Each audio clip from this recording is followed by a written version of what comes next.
So we're going to do B, solve this equation.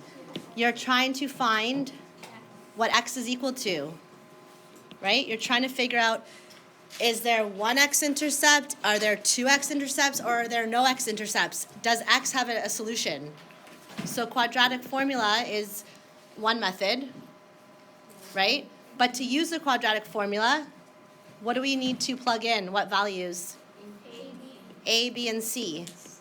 So looking at this right now, can you just look at that and say, oh, I know what A, B, and C are? No. So what would you do before you plug it into the quadratic formula? Expand it. Standard form will give us A, B, and C, right?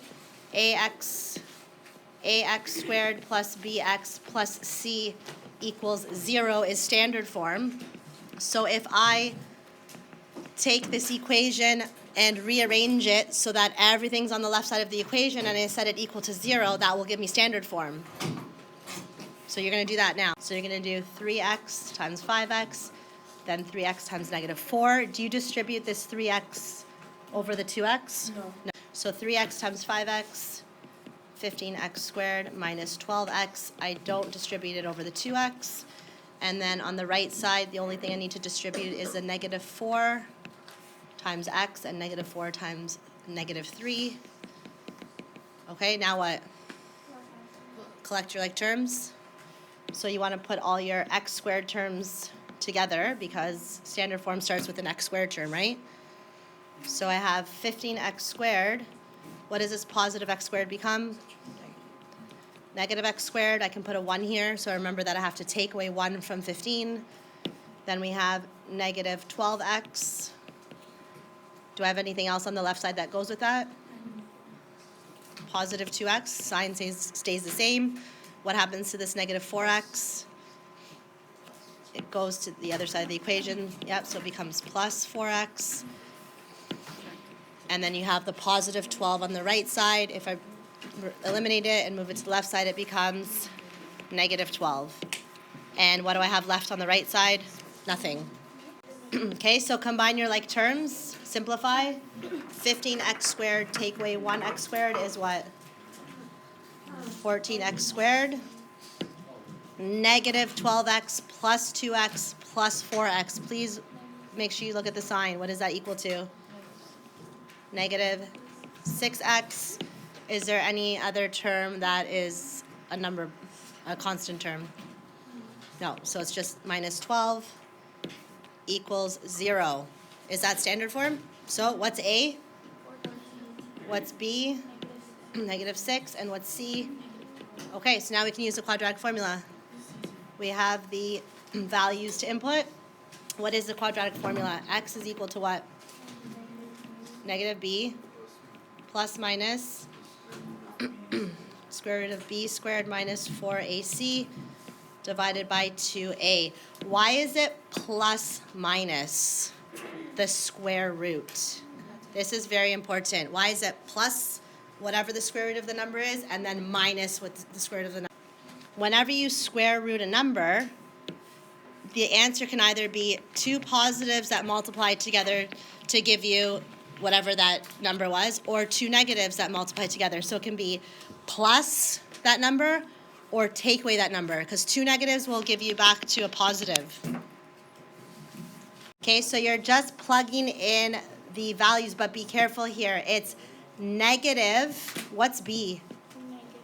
Negative 6. So look at this. Did everyone write it like this? Yeah. It's a negative and then whatever b is. B is negative 6, so what does it actually become? Positive 6. Okay, so plus minus b squared. So, oops, let's do plus minus. B is negative 6 squared minus 4 times a is 14 and c is negative 12. All of that divided by 2a. 2 times a is 14. Okay, so x equals, negative and negative gives you a positive. Let's figure out what this is. So it would be a negative 6 times negative 6 is positive 36, right? And then negative 4 times positive 14 times negative 12 equals what? Negative, and a negative equals a positive. What's 4 times 14 times 20 times 12? Anyone get there yet? 672 divided by 2 times 14 is... Okay, let's simplify this.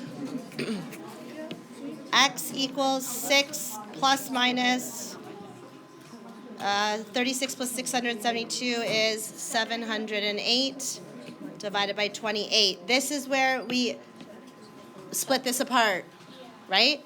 Now, the reason we know that we can have two x-intercepts now is because why? Look at this number. The number under the square root. Is it a positive or is it a negative? What is it? It's a positive, right? Yep. So the square root, I'm just going to do this on the side here. The square root of 708 is, what is it? 26.6 approximately. That means that I can take positive 26.6 times positive 26.6 and I'll get the answer, 708. Or I can take negative 26.6 times negative 26.6 and I'll also get positive 708. Because this number underneath the square root is a positive, I know that I'm going to basically split it apart and I'm going to get two answers. I'm going to get plus and I'm going to get minus the 26.6, right? What if this number underneath the square root was a negative number? Can you find a square root of a negative number? Try that on your calculator right now. This is the discriminant. This, if you just do this part of quadratic formula, this will tell you how many roots there are, right? If it's a positive number, how many roots am I going to get? I'm going to break it apart into how many roots. If it's a negative number, can you solve it so there's no roots? What happens if there's a 0? Okay, we'll talk about this more, but if the number under there was a 0, there's no such thing as a positive 0 and a negative 0, so you wouldn't break this apart. You would just do 6 plus 0 divided by 2a. So you just get one answer. You would get one x-intercept. There would only be one x-intercept if the discriminant, if the answer to that was a 0. I'll show you an example. Let's finish this question. So let's solve this. We have x equals 6 plus 26.6 divided by 28. And we have x equals 6 minus 26.6 divided by 28, right? We have two x-intercepts. And whenever this is a positive, there will always be two x-intercepts. There has to be, because the square root of a positive number will be either two positives or two negatives. So approximately equal to 1.16, and the other intercept is approximately equal to... So I want you to take the original equation in standard form. What was it? 14x squared minus 6x minus 12 equals 0, and I want you to put that in Desmos and see if we got this right. See if those are the two x-intercepts. Okay, so we can check, and these are the two x-intercepts. It's correct.